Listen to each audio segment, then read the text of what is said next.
and I still clocked him pretty decently. What's up, everyone? Shaquille Mahjoudi here for CBS Sports, and you know who this is. He is the UFC's number 8 ranked middleweight contender, fighting Roman Dolidze in the main event of UFC Fight Night on Saturday.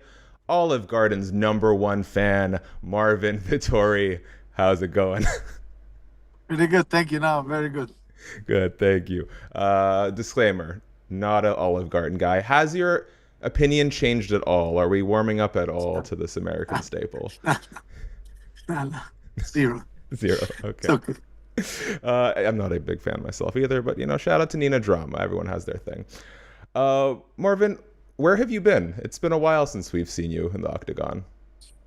I've been on the low because that's when you're trying to it's the improvement don't feel good. It's you're on your own thinking and then reassessing and just working on your stuff, and obviously I had to take care of a big injury, and so I've been in the gym. I've been mentally on top of everything, but I guess I haven't been out there in the social media too much. That's for sure. Sometimes here and there on Twitter. Well, you know what? Nice to take a break every once in a while. What has been sort of the biggest takeaway for you in the last year or so as you've been working through this injury and staying in the gym? Like, just mentally, what's the biggest change? You cannot just phrase it in one thing. Many things, man. Many things, and I'm just more relaxed, I guess. Yes, I can sense it. I can sense it.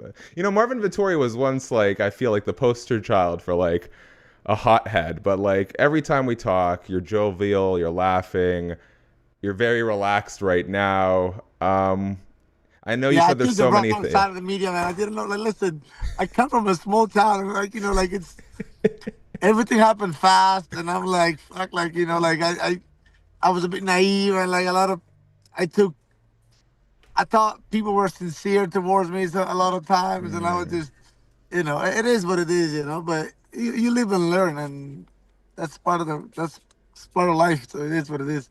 And it was good, man. Like at the end of the day, to stop a guy like me, something very big had to happen, and maybe that's why. So that's why it happened, and that's why I was able to reflect on a lot of things. It sounds like you're in a good place, and that's most important. That, you know what, that is an interesting, that does sort of spark an interesting question for me, because I feel like especially young fighters like tie so much of their identity to the way that they fight. For you, when you were younger, did you feel like you're always on, like you always got to be the most aggressive, always got to be the hardest fighter? And now, do you feel like you've learned sort of how to turn that switch on when it calls for it, but to sort of allow yourself some Yeah, and more also peace when more you're than not? everything, man, I was in the UFC. I basically just turned 22, maybe, or even still 21, and it's Jesus. like I was so naive, and it's like and every bone that was thrown at me, I was like trying to catch it, just like take everything, like this was my first ever time, even in the amateur, just to even tell you, like to pull out of a fight, like it just and it because of something massive, so every bone that was thrown at me, I was just like fucking like with saliva down to my mouth, just fucking grabbing it. So I was in a bit of like in a tunnel vision too much, so you cannot notice stuff, and it's you think you notice, but you're in your own mental space where it's just very hard to Yeah. like notice stuff, and so yeah, so that's what happened. But it's okay, it is what it is, it's part of it. 22 is crazy because I remember right before I started doing my research for this interview, I'm like, I feel like Marvin Vettori is getting a little long in the tooth. And then I Google, and you're only 31 years old. So it's, like barely just right in the start of that sort of like athletic prime. So it's crazy how long you've been in the UFC. What was going through your mind when this Roman Dolidze rematch came up? Because I can't imagine it was something that was like really at the forefront of your mind in terms of matchups. No, actually, I thought I was signing a fight. I thought I was fighting Kopilov, and then actually ended up fighting Dolidze. So honestly, it's just so much about me that I don't even care about the opponent Hmm. at this moment. So it's just another fight, and it's about me feeling good and going back out there and then just feeling those those uh those emotion out in the cage and enjoying. Just be back, just be happy to be back. It's never you can never give anything for granted. Even this. So that's what it's all about, really. It's not. It's almost like it's blank. It's like a blank body kind of thing. It's like it's really not. I'm not even like emotionally. I'm very flat toward my opponent. I don't even think the fact. I'm taking. I fought him already, and obviously it'd be silly for me not to study what happened in that fight, and in general not to study him. But emotionally, it's very, very flat towards him. So, what were the biggest takeaways from the first fight that you can sort of apply to this rematch? Oh man, I fucked up so much in that fight, and I still beat him. So it's that's the biggest takeaway. Don't fuck up, and it's gonna be clean. I know you said that it's, the opponent is sort of like a blank template. I know that there were some other fights you agreed to. Would you be willing to share who those fights were with, and if you know at all why they didn't pan out?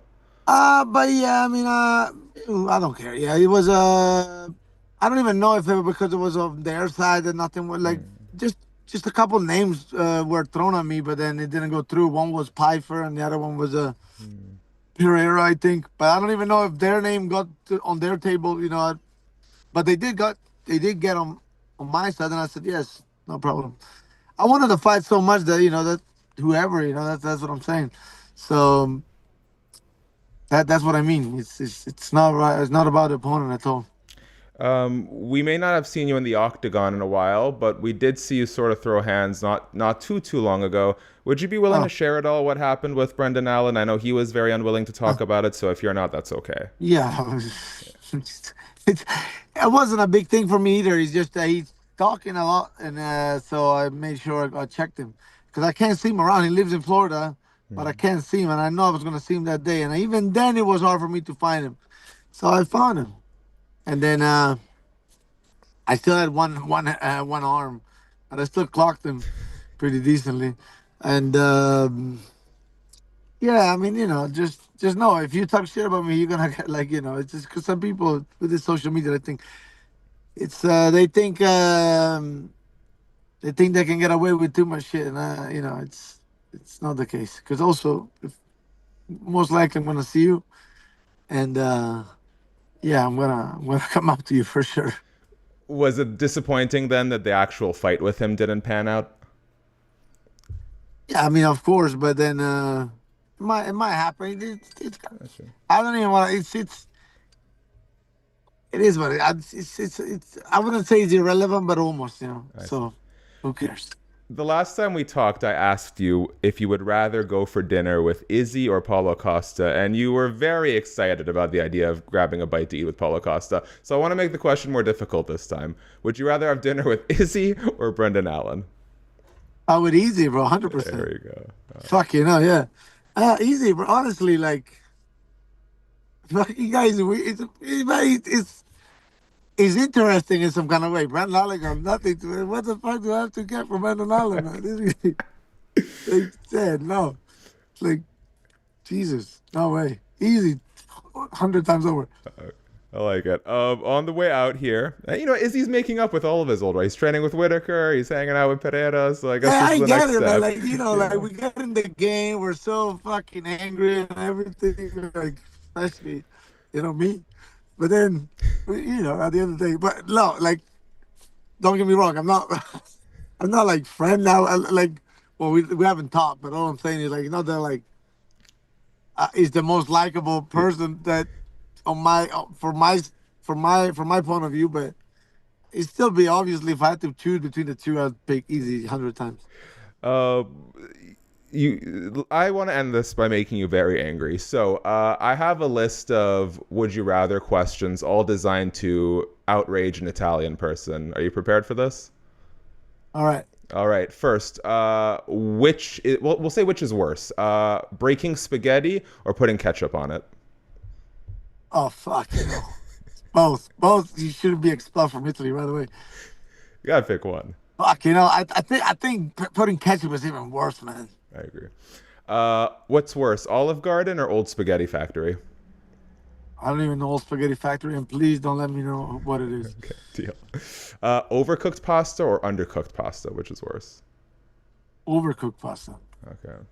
Last, I pineapple mean, on unless you toast. just cook it like fucking 3 minutes and you're just eating cardboards, but not even cardboards, like plastic. But Last one, pineapple on pizza or ice cubes in your wine? oh my days. But I've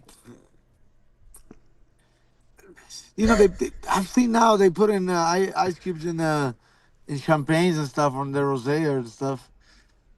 No, but fuck, even even putting the wine in the fridge is bad. Um, but I think ice cube in the wine. Is worse? Okay. I had enough, bro. All right. Fine. Weird thing. Hawaiian pizza is actually a Canadian invention, so I apologize on behalf of my people. But what are you gonna do? Also, you should talk to UFC PR because Nah, fuck it, no. you're not It's gonna okay. get into this right now. Okay. I'm not gonna. We don't have time for this. Marvin, all right, bro. Now you have some things to use as fuel that you can take out on Roman Dolidze. I want to let you have the last word. So very quickly, guys, thanks so much for watching the video. Subscribe, tap the bell, thumbs up, all that good stuff. Give us your official prediction. Marvin Vettori, Roman Dolidze 2 headlines UFC Fight Night on Saturday. Marvin, if there's anything you want to tell the people, the floor is yours, my friend. I'm okay. Let's go.